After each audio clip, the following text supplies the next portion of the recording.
बिस्मिल्लाहिर्रहमानिर्रहीम। अस्सलाम वालेकुम स्टूडेंट्स। आज हम फर्स्ट ईयर की फ़िज़िक्स की बुक और चैप्टर नंबर 9 है और इस चैप्टर का लास्ट टॉपिक है पोलराइजेशन ऑफ लाइट। इसको डिस्कस करने जा रहे हैं और आपने इस वीडियो को पूरा देखना है और आखिर तक इस वीडियो में मेरे साथ रहना है। तो मैं उम्मीद करता हूँ कि इंशाल्लाह आपको ये टॉपिक बहुत इजी लगेगा। जिस टॉपिक को बच्चे बहुत ज़्यादा डिफिकल्ट समझ रहे होते हैं, पोलराइजेशन को। मेरे बहुत से स्टूडेंट्स मुझे बोल रहे थे कि आप पोलराइजेशन की वीडियो बनाएं, तो क्योंकि इस चीज़ को बच्चे पता नहीं क्यों इतना डिफिकल्ट समझ रहे होते हैं। बहुत इजी सा कॉन्सेप्ट है, सबसे इजीएस्ट टॉपिक आप बोल सकते हैं। लाइट की पोलराइजेशन बहुत आसान सा कॉन्सेप्ट है, इसको सीखते हैं। हमारी ये वीडियो इतनी लेंथी नहीं होगी और सिर्फ शॉर्ट सी वीडियो होगी और स्मार्ट सी वीडियो होगी। फ़ौरन से कॉन्सेप्ट सीखते हैं, टाइम को ज़ाया नहीं करते और डायरेक्ट टॉपिक पे आते हैं। देखें बच्चों, आज हम जिस टॉपिक को डिस्कस करने जा रहे हैं वो है पोलराइजेशन ऑफ लाइट। ये क्या होती है? सिंपल कॉन्सेप्ट ऑफ पोलराइजेशन का अगर दें तो इस तरह से देते हैं बच्चों को। हम बोल रहे हैं कि लाइट को पहले समझ लेते हैं थोड़ा सा और फिर पोलराइजेशन ऑफ लाइट के कॉन्सेप्ट को भी सीखते हैं। बच्चों, आपको पता है ना, जो हमारे पास लाइट है वो एक वेव है। उसकी हमें पता है कि वो डुअल नेचर में होती है। एक तो हम उसे वेव भी कंसिडर कर रहे होते हैं और पार्टिकल नेचर भी है उसकी। अब जब हम उसको इलेक्ट्रोमैग्नेटिक वेव बोलते हैं तो वो कैसे ट्रेवल करके आ रही होती है? वो इलेक्ट्रोमैग्नेटिक वेव की फॉर्म में ट्रेवल करके आ रही होती है ना, जब लाइट, जिसको हम ऑर्डिनरी लाइट बोल रहे होते हैं, जो हमारे पास डायरेक्ट हमें लाइट मिल रही होती है विदाउट पोलराइजेशन, सन से आने वाली जिनकी रेडिएशन की बात हम कर रहे होते हैं। तो ये जो हमारे पास लाइट होती है, ये लाइट अपने कंपोनेंट्स में हमारे पास ट्रेवल करके आ रही होती है। इस लाइट का एक तो इलेक्ट्रिक कंपोनेंट होता है, साथ में मैग्नेटिक कंपोनेंट भी होता है। यहाँ पे आप समझने की कोशिश करें कि जब हमारे पास दो कंपोनेंट्स लाइट के, इलेक्ट्रिक फील्ड वाला और मैग्नेटिक फील्ड वाला, जो कि आपस में दोनों एक दूसरे के परपेंडिकुलर होते हैं, वो ट्रेवल करते आ रहे होते हैं और वेव की प्रोपगेशन हो रही होती है, तो वो हमें लाइट में इस तरह की कंपोनेंट्स मिल रहे होते हैं ना, जिसमें हमारे पास एक वर्टिकल कंपोनेंट होता है और इसी तरह उसमें एक हॉरिजॉन्टल कंपोनेंट होता है। इलेक्ट्रिक एंड मैग्नेटिक फील्ड्स आपस में परपेंडिकुलरली एक दूसरे को चेंज करके आगे वेव की प्रोपगेशन करवा रहे होते हैं, तो वो इलेक्ट्रोमैग्नेटिक वेव होती है। तो होता है इस तरह से कि अब क्योंकि कोई भी जो लाइट होती है वो ऑर्डिनरी लाइट जो होती है, जब वो ट्रेवल कर रही होती है लाइट, तो हमें पता है कि वो तो अब डायफ्रेक्ट होती है, तो हर जगह पे वो मूव करके हर प्लेन पे मूव कर रही होती है, वो उसके एक्स एक्सिस पे भी वो मूव कर रही होती है, इसी तरह से वो वाई एक्सिस पे, जेड एक्सिस पे, मतलब number of planes of vibrations उसके होते हैं। कोई भी अगर लाइट ट्रेवल कर रही है तो वो एक ही वक्त में मुख्तलिफ प्लेन्स ऑफ वाइब्रेशंस पे ट्रेवल कर रही होती है। अगर हम उसके सिर्फ डायरेक्ट कंपोनेंट्स की बात करें तो हम बोलते हैं कि अगर कोई भी लाइट लाइट क्योंकि इलेक्ट्रोमैग्नेटिक वेव है, तो जब वो ट्रेवल करेगी तो सेम टाइम पे उसके पास एक वर्टिकल कंपोनेंट भी होगा, उसको एक हॉरिजॉन्टल कंपोनेंट भी होगा। ठीक है, एक उसका इलेक्ट्रिक कंपोनेंट होगा, दूसरा उसका मैग्नेटिक कंपोनेंट होगा। तो अब जब हमारे पास मिक्स कंपोनेंट्स में ट्रेवल कर रही होती है लाइट, तो हम उसे बोलते हैं ऑर्डिनरी लाइट। अब जब कि हम इस कॉन्सेप्ट को सीखने लगे हैं कि पोलराइजेशन ऑफ लाइट क्या होती है, तो बच्चों को कुछ भी मुश्किल नहीं है। आपने क्या करना होता है, लाइट को अगर पोलराइज्ड करवाना है तो सिंपल हम क्या करेंगे कि जो हमारे पास ऑर्डिनरी लाइट होगी ना, वो लाइट जिसमें प्लेन ऑफ वाइब्रेशंस बहुत सारे होंगे, हमने क्या करना है, सिंपल सारे के सारे प्लेन ऑफ वाइब्रेशंस को ब्लॉक करवाना है और सिर्फ सिंगल प्लेन ऑफ वाइब्रेशन हमने लाइट का क्रिएट करना है। ऐसी ऑर्डिनरी लाइट जब वो पोलराइज्ड क्रिस्टल से गुजर के एक ही प्लेन ऑफ वाइब्रेशन बनाए, तो हम बोलते हैं कि वो लाइट हमारे पास पोलराइज्ड हो चुकी है। तो ऐसे प्रोसेस को बोला जाता है पोलराइजेशन ऑफ लाइट। यहाँ पे आप इसको आप जरा बोर्ड पे देख सकते हैं, मैंने डेफिनेशन भी यहाँ पे लिखी है, आप चेक करें मैंने क्या लिखा है। It is a process by which the electric and magnetic vibrations of light waves are restricted to a single plane of vibration. मतलब ऐसा प्रोसेस होता है जिसमें हमारे पास जो लाइट होती है, लाइट की वेव होती है, वो इलेक्ट्रिक एंड मैग्नेटिक वाइब्रेशंस में ट्रैवल करके आ रही होती है और फिर क्या करते हैं, हम उसे रिस्ट्रिक्ट करते हैं, रोक लेते हैं कि वो सिर्फ किसी एक प्लेन ऑफ वाइब्रेशन में मूव करे। या तो किसी एक ही एक्सिस में मूव करे, आप ऐसे बोल सकते हो एक्स एक्सिस में ट्रेवल करके चली जाए या फिर वो वाई एक्सिस में ट्रेवल करे। हम इसको सिंपल करके फौरन से खत्म करने की कोशिश करते हैं। आप अगर कोई भी टॉपिक रिवाइज करना चाहते हैं तो मेरी वीडियोस को देखना है, और हम क्योंकि ज़्यादा डिटेल्स में जाएंगे, सिंपल कॉन्सेप्ट्स लेंगे और फौरन से टॉपिक्स को खत्म करेंगे, तो रिवीजन में आपको बड़ी इजी हो जाएगी, आसानी हो जाएगी आपके लिए। अब देखें बच्चों, यहाँ पे मैंने आपके सामने एक नोट लिखा है, इस चीज़ को भी आप सीख लें। मैं बोल रहा हूँ यहाँ पे मैंने नोट में ये चीज़ लिखी है, polarization occurs only in case of transverse waves. ये जरूरी है, याद रखें, हमारे पास पोलराइजेशन सिर्फ ऐसी वेव्स की होती है जो कि ट्रांसवर्सली मूव कर रही होती है, मतलब कि जो उनकी वेव की प्रोपगेशन होती है वो मीडियम के पार्टिकल्स के परपेंडिकुलर होती है, तो तब ही आपके पास पोलराइजेशन होगी और नहीं हो सकती। और लॉन्गिट्यूडनल वेव में पॉसिबल नहीं है। इसलिए एक क्वेश्चन में पूछा जाता है क्या हमारे पास साउंड वेव की पोलराइजेशन हो सकती है, हम बोलेंगे साउंड वेव की पोलराइजेशन पॉसिबल नहीं है। साउंड वेव सारी पास आउट हो जाएंगी, आपने अगर ब्लॉक करने की कोशिश भी करें तो आप नहीं कर सकते, क्योंकि वहाँ पे हमारे पास जो प्रोपोगेशन ऑफ वेव होती है, जो मीडियम के पार्टिकल्स की डायरेक्शन होती है वो पैरेलल होती है, ठीक है। तो आप वहाँ पे किसी प्लेन ऑफ वाइब्रेशन हो ही नहीं सकता आपके पास कि आप उसे ब्लॉक कर लें, तो आप पोलराइज नहीं कर सकते हो साउंड वेव्स को। साउंड वेव्स क्योंकि लॉन्गिट्यूडनल वेव्स होती हैं, इस वजह से हम उन्हें पोलराइज नहीं कर सकते। और जहाँ तक बात है ट्रांसवर्स वेव्स की, तो ये पोलराइज्ड होंगी। अब हमें पता है ना हमारे पास लाइट किसकी एग्जांपल है, ट्रांसवर्स वेव्स की एग्जांपल है, तो हम लाइट को पोलराइज्ड कर लेंगे। लाइट जब ट्रेवल करके आ रही होती है तो उसकी प्रोपगेशन कैसे होती है, वो जिस डायरेक्शन में वेव की प्रोपगेशन हो रही होती है, तो उस मीडियम में जो पार्टिकल्स डायरेक्शन होती है वो वेव की डायरेक्शन की क्या हो रही होती है, परपेंडिकुलर हो रही होती है, तो इजीली पोलराइज्ड हो जाती है। यहाँ पे आप देखें हमारे पास बॉक्स बना हुआ है, मैं आपको एग्जांपल देके यहाँ पे बताता हूँ।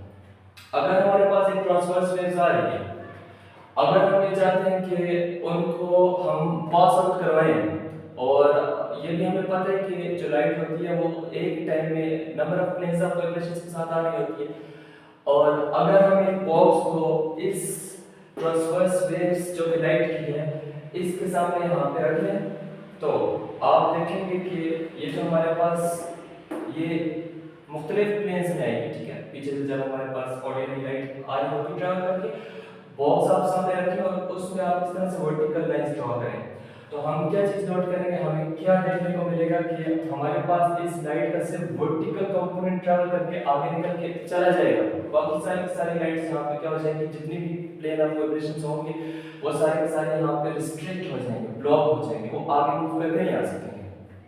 सिर्फ वर्टिकल कंपोनेंट आगे की तरफ ट्रैवल करके ये उसी वक्त होता है जब हम पोलराइज्ड क्रिस्टल को उस डायरेक्शन में रखें कि जिस प्लेन ऑफ वाइब्रेशन को हम आगे चाहते हैं। मैं ये चाहता हूं कि जो हमारे पास ऑर्डिनरी लाइट है इसका सिर्फ वर्टिकल कंपोनेंट ट्रैवल करके आगे की तरफ आए, बाकी सारी लाइट ब्लॉक हो जाए, तो मैं क्या करूंगा, यहाँ पे इसको वर्टिकली अरेंज करके रखूंगा कि आपके पास जो पीछे से वर्टिकल कंपोनेंट ट्रैवल करता हुआ आ रहा है, सामने अगर हमारे पास एक ऐसा पोलराइज्ड क्रिस्टल है जिसको आपने वर्टिकल डायरेक्शन में रखा हुआ, तो आप देखेंगे आपके पास सिर्फ वो ही आगे की तरफ ट्रैवल करके ऐसे आएगी। और अगर हम ऐसे करें कि सिर्फ हमारे पास ट्रांसवर्स वेव का वर्टिकल कंपोनेंट आ रहा और उसके सामने हम बॉक्स को ऐसे रख लें कि वो हमारे पास हॉरिजॉन्टली अरेंजमेंट हो गुजरने के लिए, जो आपके पास ये बॉक्स बनाया हुआ है जिसके यहाँ पे जो मैंने खाने बनाए हैं ऐसे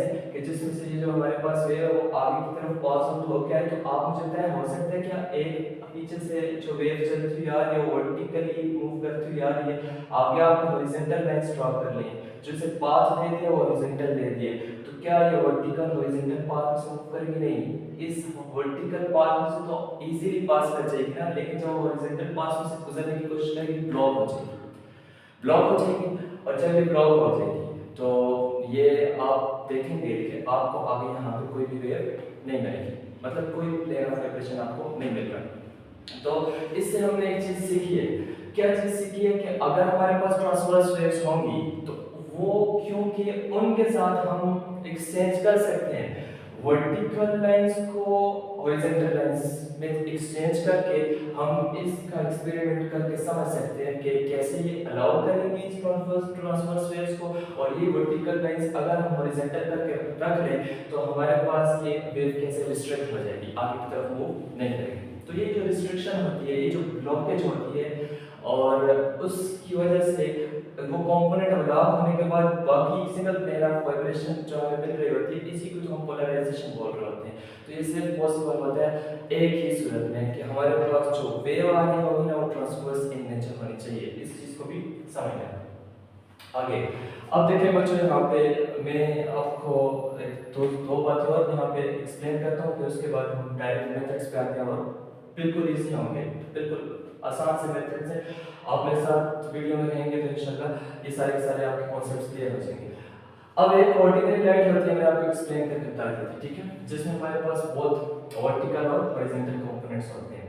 लाइट जब पोलराइज्ड लाइट बनती है तो उसमें सिर्फ सिंगल प्लेन ऑफ वाइब्रेशन हो रही होती है, आपको सिर्फ सिंगल प्लेन ऑफ वाइब्रेशन मिल रहा होता है, ये तो आपको सिर्फ वन कंपोनेंट ऑफ लाइट मिल रहा होता है। अब हम अगर इसके मेथड्स की बात करें कि कैसे हम लाइट को पोलराइज्ड करवा सकते हैं, तो बिल्कुल आसान से इजी मेथड्स हैं। 4 ही मेथड्स हैं हमारे पास। बारी-बारी हमने चारों मेथड्स को समझना है, लास्ट में कुछ एप्लीकेशंस मैं आपको बताऊंगा, तो ये सारा टॉपिक आपको आसानी से समझ में आ जाएगा। तो मेथड्स आप देखते जाएं कौन कौन से होंगे। सबसे पहले हमारे पास सिलेक्टिव एब्जॉर्प्शन मेथड है।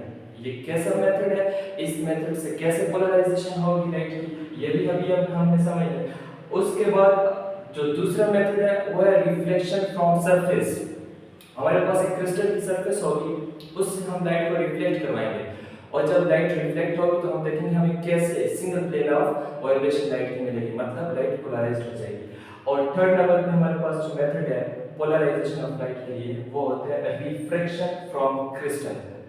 कि जैसे हमने क्रिस्टल से उसकी सरफेस से रिफ्लेक्शन करवाई है, वैसे हम रिफ्रैक्शन में ये समझेंगे कि किस तरह से रिफ्रैक्शन में हमें सिंगल प्लेन ऑफ वाइब्रेशन या फिर सिंगल कंपोनेंट ऑफ लाइट मिल रहा होता है, जिसको हम पोलराइजेशन ऑफ लाइट बोल रहे होते हैं।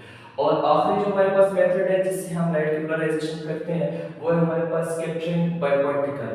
पार्टिकल से हम कैसे स्कैटर करेंगे लाइट को, ऑर्डिनरी लाइट को, और वो कैसे हमें एक पोलराइज्ड लाइट बन के मिलेगी, इस मेथड को भी अभी हमने डिस्कस कर रहे हैं। तो बच्चों फर्स्ट मेथड की तरफ आते हैं। हमारे पास जो फर्स्ट मेथड है लाइट की पोलराइजेशन का, वो है सिलेक्टिव एब्जॉर्प्शन मेथड। इस मेथड को हम समझते हैं कि सिलेक्टिव एब्जॉर्प्शन मेथड के अंदर कैसे लाइट पोलराइज्ड हो रही होती है, कि आप क्या करते हो कि हम ऐसे कर रहे होते हैं कि सबसे पहले इस मेथड में हमारे पास एक लाइट का सोर्स होना चाहिए, और लाइट हमारे पास ऐसी होनी चाहिए जो कि ऑर्डिनरी लाइट होनी चाहिए। ऑर्डिनरी लाइट मींस मैंने अभी आपको सारी बात समझाई है ना, मैंने बोला कि ऑर्डिनरी लाइट ही होती है जो कि number of planes of vibrations में ट्रैवल कर रही होती है, मतलब हर डायरेक्शन में वो लाइट ट्रैवल कर रही होती है। अगर सपोज हमारे पास एक सोर्स है लाइट का, तो यहाँ पे आप देखें इससे जो हमारे पास एरोस आपको नजर आ रहे हैं ना, ये मुख्तलिफ डायरेक्शन में जा रहे हैं, तो इसका मतलब लाइट इस डायरेक्शन में भी ट्रैवल कर रही है, इस डायरेक्शन में भी, इस डायरेक्शन में भी, हर डायरेक्शन में ट्रैवल कर रही है। तो इसके number of plane of vibrations तो काफी सारे होंगे ना। जैसे हम ये बात बोल रहे होते हैं, सपोज अगर हमारे पास सिर्फ 2 प्लेन ऑफ वाइब्रेशंस हो, जिस तरह हमने इलेक्ट्रिक एंड मैग्नेटिक कंपोनेंट की बात की है, तो उनमें से अगर हम किसी एक को ब्लॉक कर लें तो हमारे पास लाइट सिर्फ एक कंपोनेंट में आ जाएगी ना, मतलब सिंगल प्लेन ऑफ वाइब्रेशन में आ जाएगी, तो पोलराइजेशन हो जाएगी। हमने करना ये होता है कि ये जो हमारे पास number of planes of vibration होंगे लाइट के, यहाँ पे जो ऑर्डिनरी सोर्स हमने रखा हुआ है, इसके सामने हमने यहाँ पे ये लगाना है पोलराइट क्रिस्टल। पोलराइट क्रिस्टल का मतलब ये होता है कि ये हमारे पास ऐसा क्रिस्टल है जो कि सिर्फ अलाउ करता है कि लाइट उसमें से जब गुजरे तो सिर्फ एक कंपोनेंट को अलाउ करता है, बाकी सारे कंपोनेंट्स को ब्लॉक कर रहा होता है। ये ही हमें पोलराइजेशन ऑफ लाइट करके देगा। तो जब हमारे पास ये सारी प्लेन ऑफ वाइब्रेशंस आगे की तरफ आएंगी ट्रैवल करती हुई, तो जब इस पोलराइट क्रिस्टल में से गुजरेंगी, तो अब क्योंकि इसको हमने वर्टिकली रखा हुआ है, और जब भी हम पोलराइट क्रिस्टल को वर्टिकली रखते हैं ना ऑर्डिनरी लाइट के सामने, तो ये सारी लाइट्स को ब्लॉक कर देगा, रिस्ट्रिक्ट कर देगा, सिर्फ उस कंपोनेंट ऑफ लाइट को आगे की तरफ पास आउट करवाएगा जो कि इसके साथ मैचिंग में होगी। हमने इसको वर्टिकल रखा हुआ है, तो इस पूरे प्लेन ऑफ वाइब्रेशंस में से सिर्फ वर्टिकल कंपोनेंट्स इसमें से गुजरेगा, बाकी सारे साइड ब्लॉक हो जाएंगे। तो सिर्फ एक ही कंपोनेंट हमें मिल रहा है ना, सिंगल कंपोनेंट ऑफ लाइट या फिर single plane of vibration of light हमें मिल रही है, तो हम बोलेंगे यहाँ पे हमारे पास पोलराइजेशन हो गई है। बहुत आसान और सिंपल तरीके कॉन्सेप्ट है हमारे पास। अब फिर हम इसी को थोड़ा सा रिवर्स करके इसी कॉन्सेप्ट को समझें, इसकी डायरेक्शन को चेंज करेंगे हम सिर्फ, और कुछ भी नहीं करना है हमने। हम सिर्फ ये काम करेंगे, जो पोलराइट क्रिस्टल है हमारे पास उसको वर्टिकल की बजाय थोड़ा हॉरिजॉन्टल अरेंज करके रखेंगे ऐसे। तो क्या होगा उससे, तो आप समझ चुके होंगे, सिर्फ वो अपने साथ parallel component of plane of vibration of light, कुछ भी आप बोल रहे हैं, उसको अलाउ करेगी, और बाकी सारे के सारे क्योंकि उसकी डायरेक्शन में नहीं होंगे वो रिस्ट्रिक्ट हो जाएंगे, ब्लॉक हो जाएंगे। बाकी सारे प्लेन ऑफ वाइब्रेशंस ब्लॉक होने के बाद सिर्फ अब इस पोलराइट क्रिस्टल में से लाइट की सिंगल प्लेन ऑफ वाइब्रेशन होगी, वो और वो along the direction of पोलराइट crystal होगी। ये और हॉरिजॉन्टल एक्सिस में आपने इसको अरेंज किया हुआ था, तो यहाँ पे आपको जो लाइट का कंपोनेंट मिलेगा ये सिंगल प्लेन ऑफ वाइब्रेशन मिलेगी, वो भी अलोंग एक्स एक्सिस ही मिलेगी। तो ये हमारे पास आपने देखा पोलराइजेशन भी है। पोलराइजेशन में है ना कि बोथ से हमारे पास जो नंबर ऑफ कंपोनेंट्स या आप बोले number of planes of vibrations थे ऑर्डिनरी सोर्स ऑफ लाइट के, जो सोर्स ऑफ लाइट था वो ऑर्डिनरी लाइट थी हमारे पास, उसमें बहुत सारे number of planes of vibrations थे। और जब हमने उसको पोलराइट क्रिस्टल में से गुजारा, हमें सिर्फ सिंगल प्लेन ऑफ वाइब्रेशन मिला। ये अब डेफिनेशन को बार बार देखें तो वो ही बात मैं एक्सप्लेन कर रहा हूँ। तो हम बोल देंगे कि यहाँ पे भी लाइट पोलराइज्ड हो चुकी है और यहाँ पे भी लाइट पोलराइज्ड हो चुकी है। आगे हम अब इसकी सेकंड टाइप के ऊपर, या आप ऐसे बोले मेथड के ऊपर हम जा रहे हैं कि अब हम देखेंगे कि कैसे कोई और मेथड भी है लाइट को पोलराइज करने का। तो जैसे यहाँ पे हमने अभी यहाँ सिलेक्टिव एब्जॉर्प्शन को देखा, अभी जो दूसरा मेथड है लाइट को पोलराइज करने का, वो हमारे पास है रिफ्लेक्शन फ्रॉम सरफेस। एक क्रिस्टल की सरफेस लेंगे, उससे हमने अभी लाइट को रिफ्लेक्ट करवाना है। तो इसको हम अभी देखते हैं दोबारा से। आप इस काम को नोट कर लें बोर्ड के ऊपर जितना भी लिखा हुआ है, और फिर मैं आगे इस सेकंड मेथड को एक्सप्लेन कर रहा हूँ।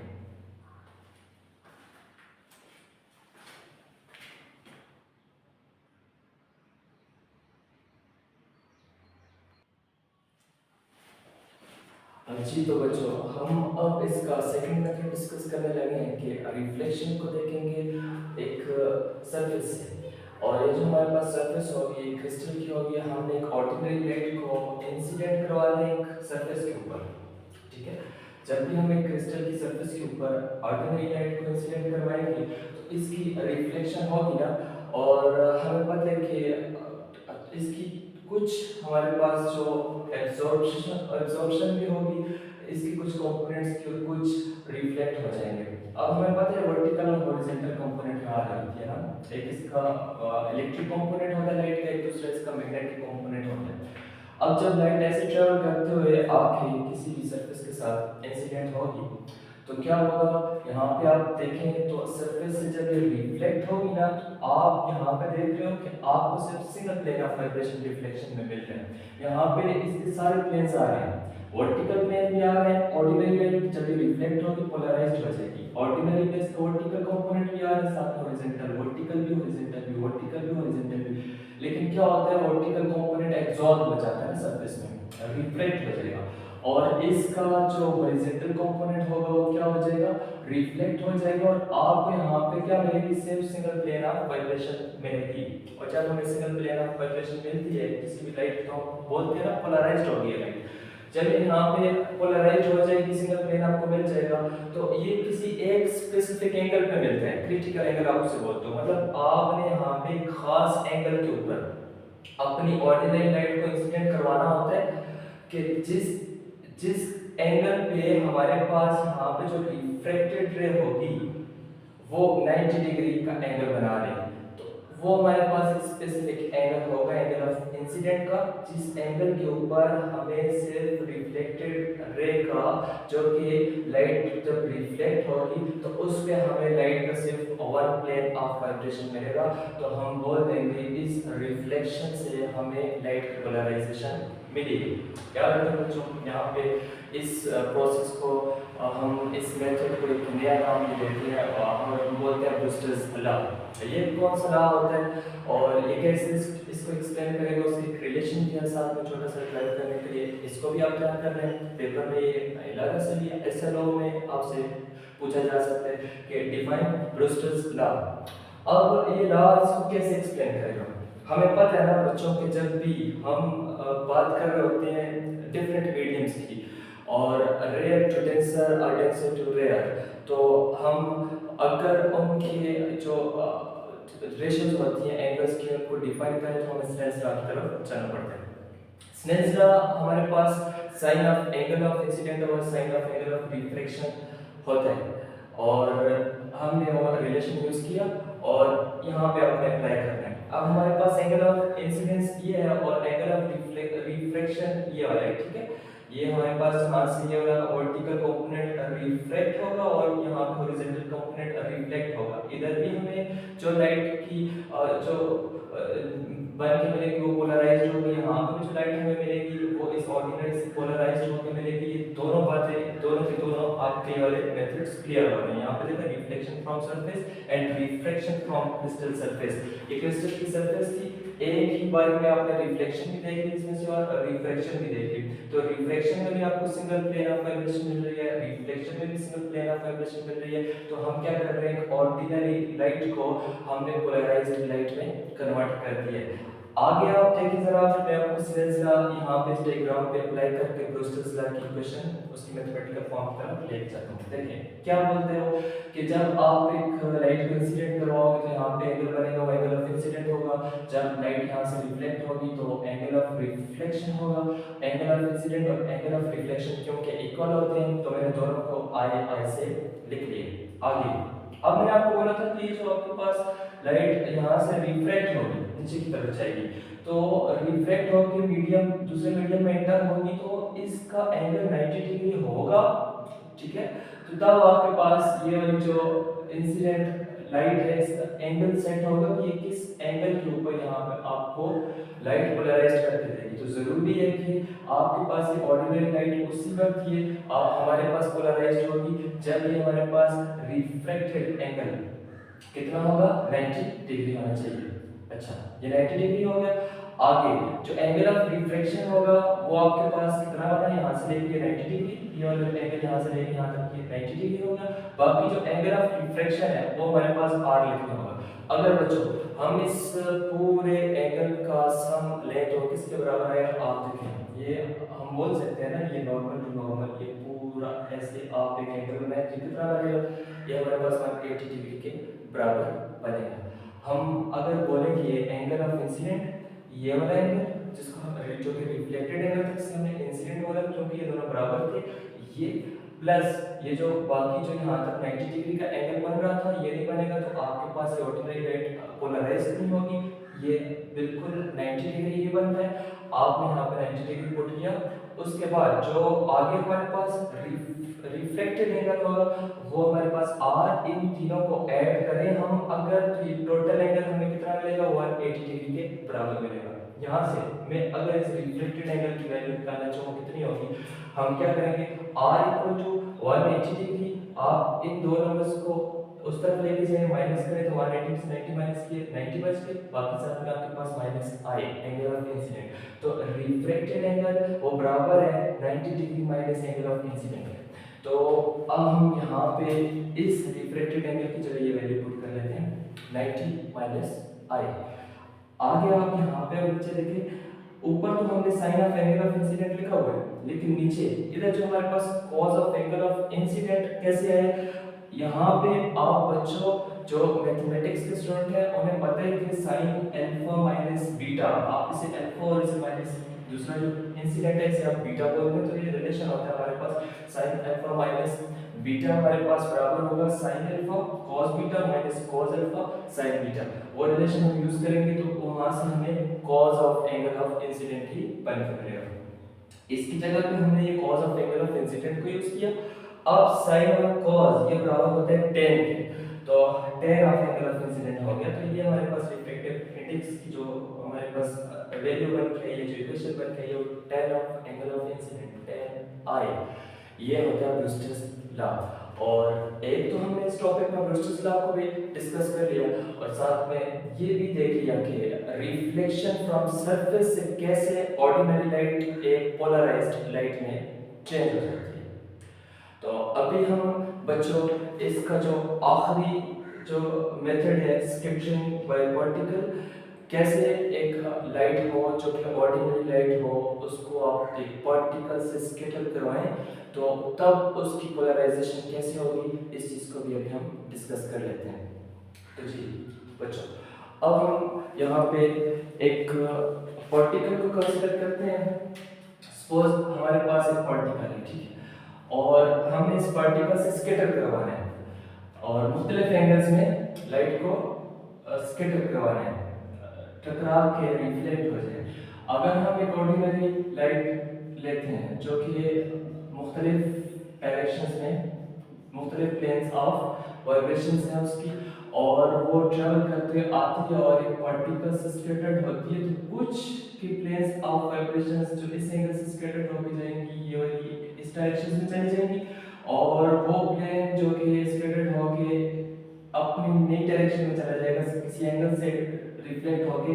तो यहाँ पे सिर्फ इस वाले पाथ पे आपको सिर्फ वो ही प्लेन ऑफ वाइब्रेशन ही मिलेगा, और जो हमारे पास जैसे जैसे वो स्कैटर्ड होंगे तो जिस एंगल पे स्कैटर्ड होगी ऑर्डिनरी लाइट, तो उस एंगल पे आपको सिर्फ उसी एंगल का प्लेन ऑफ वाइब्रेशन ही मिलेगा।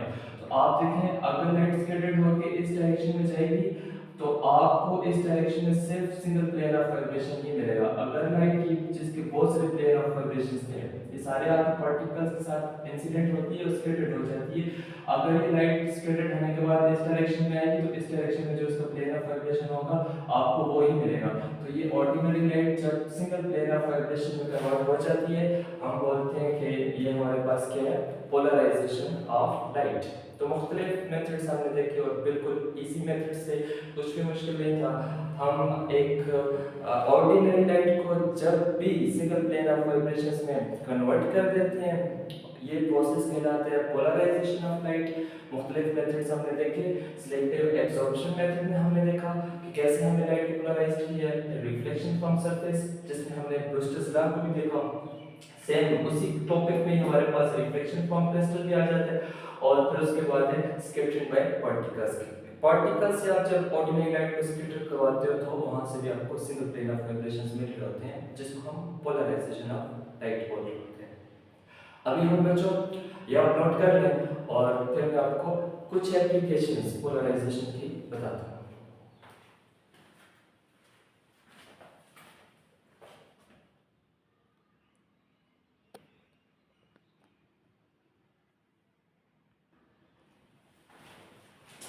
अच्छा बच्चों, अभी हम एप्लीकेशंस को डिस्कस करते हैं। पोलराइजेशन की एप्लीकेशंस डेली लाइफ में हम देखें, जैसे हम सन ग्लासेस की बात करते हैं तो जो लोगों ने सन ग्लासेस पहनी होती हैं तो उसका पर्पस क्या होता है कि कम से कम लाइट आंखों में आए सन की, और आइज खराब ना हो धूप से और इरिटेशन ना हो।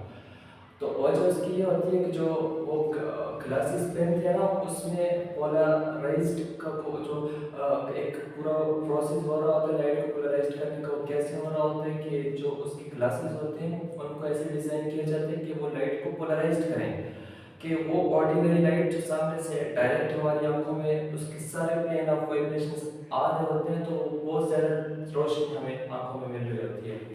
और वजह उसकी ये होती है कि हर प्लेन ऑफ वाइब्रेशन लाइट का एवरी कंपोनेंट वो हमारी आंख में आ रहा होता है, और बहुत ज़्यादा रोशनी आंखों को फील हो रही होती है। तो उस सब धूप से बचने के लिए सन ग्लासेस को जब पहना जाता है तो सन ग्लासेस के जो ग्लासेस होते हैं वो ऐसे होते हैं कि वो पोलराइज्ड कर लेते हैं लाइट को, कि सारे प्लेन ऑफ वाइब्रेशंस को वो ब्लॉक करते हैं और सिर्फ सिंगल प्लेन ऑफ वाइब्रेशन को अलाउ करते हैं कि उस ग्लासेस से गुजरे और हमारी आंख में वो लाइट आती है, और वो फिर उसकी जो इंटेंसिटी होती है वो हमें कम होकर फील हो रही होती है। रोशनी थोड़ी सी कम हमें नज़र आ रही होती है। और ये इसको डिज़ाइन इस वजह से किया जाता है और क्योंकि इसका मकसद ये होता है धूप से बचाव हम उसी वक्त दे सकते हैं कि जब हम क्या करेंगे कि जो हमारे पास सन ग्लासेस होंगी वो पहनेंगे और सन ग्लासेस में जो प्रोसेस हो रहा होता है वो पोलराइजेशन का हो रहा होता है कि मैक्सिमम जो लाइट के जो जितने भी प्लेन ऑफ वाइब्रेशंस होते हैं वो स्टॉप हो जाते हैं, ब्लॉक हो जाते हैं, रिस्ट्रिक्ट हो जाते हैं और वन प्लेन ऑफ वाइब्रेशन को ग्लासेस अलाउ करती हैं कि वो हमारी आई में है और जिससे हम आसानी से धूप में बगैर इरिटेशन फील कर सकते हैं। आगे जो दूसरी इसकी एप्लीकेशन है वो है कर्टन्स, विंडोज। जो अगर एक विंडो है हमारे पास खिड़की है, अगर हम ये चाहते हैं कि धूप अंदर ना आए तो हम क्या करेंगे, पर्दे लगाएंगे, ठीक है, कर्टन्स का यूज करेंगे। और सपोज अगर हम ऐसे करते हैं कि हम बगैर कर्टन्स के कुछ ऐसा प्रोसेस करें कि लाइट रूम में दाखिल ना हो विंडो से, तो उसके लिए हम डिज़ाइन करेंगे कर्टन्स पोलराइज्ड विंडोज को कि वो कर्टन्स का काम करेंगी और पोलराइज्ड विंडोज होंगी। हम विंडोज को ऐसे डिज़ाइन करते हैं कि जो विंडो होती है हमारे पास उसकी एक फ्रंट साइड होगी, एक उसकी बैक साइड होगी। अगर तो आप बिल्कुल ही खाली छोड़ देते हो विंडो तो ऑर्डिनरी लाइट अंदर आएगी सारी की सारी। हम ये चाहते हैं कि हमें पोलराइज्ड लाइट मिले और अगर हम ये चाहें कि बिल्कुल ही अंधेरा हो जाए, कोई भी लाइट अंदर ना आए, सारे प्लेन ऑफ वाइब्रेशन बाहर हो जाए, उसके लिए हमें इस एप्लीकेशन को यूज करना पड़ता है कि अगर हम उसका पीछे वाला जो पार्ट होगा इस विंडो का और जो फ्रंट पे होगी उन दोनों को ऐसे लगाएं कि दोनों के प्लेन ऑफ वाइब्रेशन सेम हो। पीछे भी हमारे पास वर्टिकल प्लेन ऑफ वाइब्रेशन में आप उसको बनाएं विंडो को और आगे भी जो आप इसकी पोलराइजेशन करेंगे जिस तरह से आप इसे बनाएंगे वर्टिकल प्लेन में बनाएंगे तो क्या होगा, जो पीछे से जब लाइट आगे आना शुरू होगी ना हमारी तरफ बैकवर्ड से बोर्ड वाली तरफ से बाई तरफ, तो लाइट जब आएगी तो वो सारे कंपोनेंट्स उसके ब्लॉक हो जाएंगे, सिर्फ वर्टिकल कंपोनेंट अलाउ होगा और आगे भी हमने जो इसका ये वाला सामने वाला फ्रंट बनाया हुआ है इस विंडो का ये भी वर्टिकल लाइन से बनाया हुआ है, तो ये भी वर्टिकल जो कंपोनेंट होगा वर्टिकल प्लेन ऑफ वाइब्रेशन होगी उस लाइट का वर्टिकल प्लेन ऑफ वाइब्रेशन को अलाउ करेगी और कम लाइट्स हमारे रूम में एंटर होगी। कर्टेन्स का ये काम होता है कि धूप कम अंदर है तो कम आएगी क्योंकि सारी लाइट बाहर ही रिस्ट्रिक्ट हो चुकी है, उसकी सारे प्लेन ऑफ वाइब्रेशंस बाहर रिस्ट्रिक्ट हो चुके हैं, ब्लॉक हो चुके हैं, अब सिर्फ अंदर लाइट का जो वर्टिकल कंपोनेंट से आ रहा है।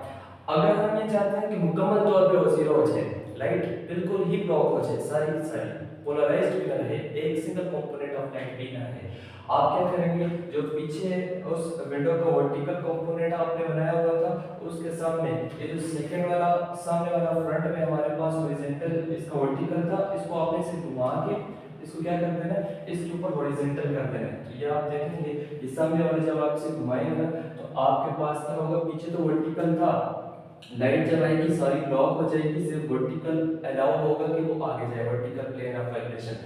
लेकिन क्या होगा कि आगे जब वो वर्टिकल प्लेन ऑफ वाइब्रेशन मजीद आगे आएगा तो सामने वाला फ्रंट साइड जो विंडो की होगी आपने इसको तो हॉरिजॉन्टल कर लिया है, अब वर्टिकल हॉरिजॉन्टल में से तो नहीं गुजर सकता, वो वर्टिकल भी ब्लॉक हो जाएगा। ऐसे आपके पास कोई भी प्लेन ऑफ वाइब्रेशन रूम में एंटर नहीं हो सकेगा। तो हमने देखा कि हम कैसे कर्टेन्स विंडोज को भी पोलराइज्ड की एप्लीकेशन में यूज कर सकते हैं।